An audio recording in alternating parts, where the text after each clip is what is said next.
আসসালামু আলাইকুম। Welcome to Parveen's world. আজ আপনাদের জন্য নিয়ে এসেছি একদম রাজকীয় স্বাদের এক স্পেশাল রেসিপি, শাহী মুরগির রোস্ট। ঘরেই খুব সহজ উপায়ে বানানো যাবে এই মশলায় ভরপুর একেবারে রেস্টুরেন্টের মতো মুরগির রোস্ট। আপনি যদি রান্না করতে ভালোবাসেন বা নতুন কিছু ট্রাই করতে চান তাহলে এই রেসিপিটা একদম আপনার জন্য। তাহলে চলুন ঝটপট দেখে নিই এই দারুণ রোস্ট রেসিপি কিভাবে তৈরি করবেন। শাহী মুরগি মাংস রোস্ট রান্না করার জন্য আমাদেরকে প্রথমে লাগবে একটা আস্ত মুরগি। আমরা এখানে পাকিস্তানি মুরগি ব্যবহার করেছি। আর আমাদের এখানে লাগবে পেঁয়াজ, রসুন, কাঁচামরিচ, আদা। এগুলোকে আমরা সুন্দর করে একটা পেস্ট তৈরি করে নিব ব্লেন্ড করে। এখানে আমরা নিয়েছি টক দই, বাদাম বাটা। বাদাম বাটাটা কিন্তু অনেক জরুরি, যেহেতু আমরা শাহী ভাবে মুরগির রোস্টটা রান্না করতেছি। শাহী মুরগির রোস্টে বাদাম বাটা দিলে স্বাদটা কিন্তু বেড়ে যায়। এখানে আমরা নিয়েছি কাজু বাদাম, পেস্তা বাদাম আর কাঠবাদাম। রাঁধুনি রেডিমিক্স রোস্টের মশলা নিয়েছি 1 প্যাকেট। 1 কেজি মুরগিতে কিন্তু 1 প্যাকেট রাঁধুনির রোস্টের মশলা দিতে হবে। রাঁধুনি রোস্টের মশলা দিলে কিন্তু অন্য কোনো মশলা অতটা দেওয়ার প্রয়োজন হয় না, এটাতে সবকিছু কিন্তু দেওয়াই থাকে। আর এখানে নিয়েছি আমরা বেরেস্তা। বেরেস্তাটা নেওয়া কিন্তু খুবই জরুরি। বেরেস্তা দিলে একটা বিয়ে বাড়ির ঘ্রাণ আসবে, একটা ফ্লেভার আসবে। শুকনো মরিচের গুঁড়া, জিরা গুঁড়া, গোলমরিচের গুঁড়া, এখানে নিয়েছি আমরা ধনিয়া গুঁড়া, আর নিয়েছি আমরা এখানে হলুদের গুঁড়া। দারুচিনি আমরা 2 টুকরা নিয়েছি। এখানে আমরা ঘি ব্যবহার করব। যেহেতু আমরা বিয়েবাড়ির রোস্ট, শাহী রোস্ট রান্না করব, তাই আমরা কিন্তু এটা ঘি দিয়ে রান্না করব। এখানে আমরা মশলাগুলোকে ব্লেন্ড করার জন্য একটা ব্লেন্ডার নিয়ে নিয়েছি। এই ব্লেন্ডারের সাহায্যে আমরা খুব ভালোভাবে আমরা মশলাগুলোকে ব্লেন্ড করে নিব।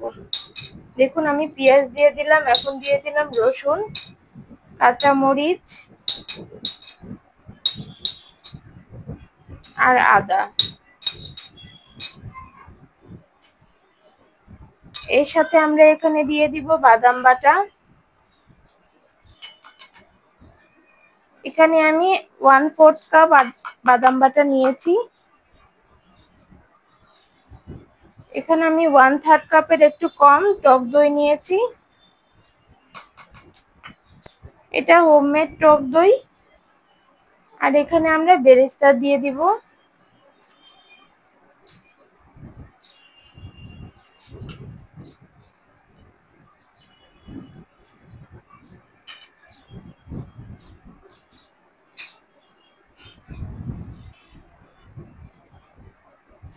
আমরা এখানে 1/4 কাপ পানি দিয়ে দিলাম। পানি দিয়ে এটাকে ঢাকনা লাগিয়ে সুন্দর করে ব্লেন্ড করে নিব। তো চলুন ব্লেন্ড করে নেই।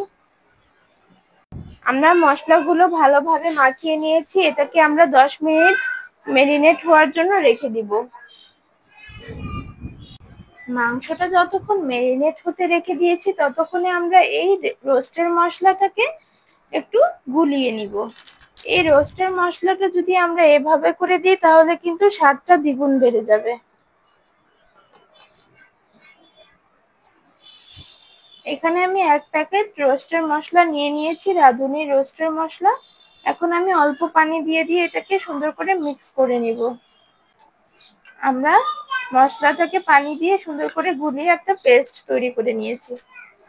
কড়াইয়ে তেল দিয়ে আমরা ম্যারিনেট করে রাখা মুরগিগুলোকে এক এক করে ভেজে নিব।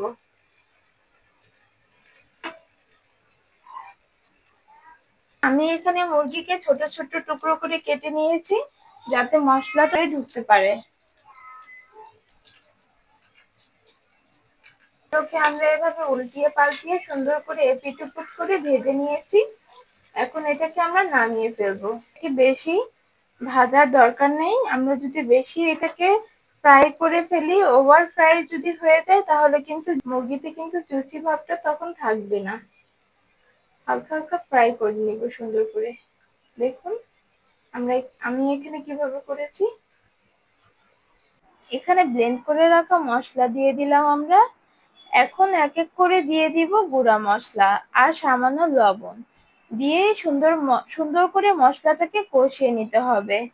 এখানে আমরা আরো অ্যাড করে দিব রাঁধুনির রোস্টের মশলা, যে আমরা একটা পেস্ট তৈরি করে রেখেছিলাম সেই পেস্ট। সব মশলা একত্রিত দিয়ে অনবরত নাড়তে হবে যেন মশলার কাঁচা স্মেলটা না থাকে। মশলাটা কষানো হয়ে গিয়েছে, ঠিক এই পর্যায়ে আমরা ঘি অ্যাড করে দিব। ঘি কিন্তু আমাদের খাবারকে অনেক সুস্বাদু করে দেয়। ঘি দেওয়ার ফলে খাবারে একটা আলাদা সুঘ্রাণ আসে, খেতে যেমন ভালো লাগে দেখতেও কিন্তু অনেক ইয়ামি মনে হয়। ঘি আমাদের স্বাস্থ্যের জন্য কিন্তু অনেক উপকারী। আমরা মশলা কষিয়ে নেওয়ার পরে এখন আমরা ভেজে রাখা চিকেন গুলো দিয়ে দিব। এক এক করে সব চিকেন আমরা এখানে দিয়ে দিলাম। এপিট ওপিট করে অনবরত নাড়তে হবে। এটাকে আমরা মিডিয়াম করে সফট হওয়া পর্যন্ত রান্না করে ফেলবো। সামনে কিন্তু কুরবানি ঈদ চলেই এলো। আমরা কিন্তু এই রেসিপিটা কুরবানি ঈদের সময় রান্না করতে পারি অতিথি আপ্যায়নের জন্য, ঘরের সবার জন্য। এই রেসিপিটা খুবই সহজ, খুব অল্প সময়ে হয়ে যায়। তৈরি হয়ে গেল আমাদের শাহী মুরগির রোস্ট। দেখুন কত ইয়ামি লাগছে দেখতে, কত সুন্দর একটা কালার হয়েছে। এটা দেখতে যত সুস্বাদু হয়েছে, খেতেও কিন্তু সেরকম জুসি। এই রেসিপিটা আমি পোলাওয়ের সাথে খাচ্ছি। আপনারাও এটা পোলাওয়ের সাথে ট্রাই করতে পারেন। এই রেসিপিটা বাসায় মাস্ট ট্রাই করবেন আর আমাকে কমেন্টে জানিয়েন কেমন হলো আমাদের এই শাহী রোস্ট রেসিপি। অনেক সহজ, অনেক অথেন্টিক ভাবে আমি আপনাদেরকে দেখানোর চেষ্টা করেছি। আপনারাও বাসায় কিন্তু এভাবেই ট্রাই করবেন আমাদের রেসিপিটা। আমাদের ভিডিওটা ফলো করে আমাদের এই রেসিপিটা আপনারা বাসায় খুব ইজিলি তৈরি করতে পারবেন। এটা কিন্তু আপনারা আমাদের ভিডিওটা ফ্রেন্ডস এন্ড ফ্যামিলির সাথে শেয়ার করে তাদেরকেও কিন্তু এই রেসিপিটা দেখার সুযোগ করে দিতে পারেন। আর আমাদের ভিডিও ভালো লাগলে পারভিনস ওয়ার্ল্ডের সাথেই থাকবেন। আমাদের ভিডিওতে লাইক করবেন, কমেন্টস করবেন এন্ড শেয়ার করবেন নিজের ফ্রেন্ডস এন্ড ফ্যামিলির সাথে। তাহলে আজকে এ পর্যন্তই, দেখা হবে নেক্সট কোনো ভিডিওতে। আল্লাহ হাফেজ।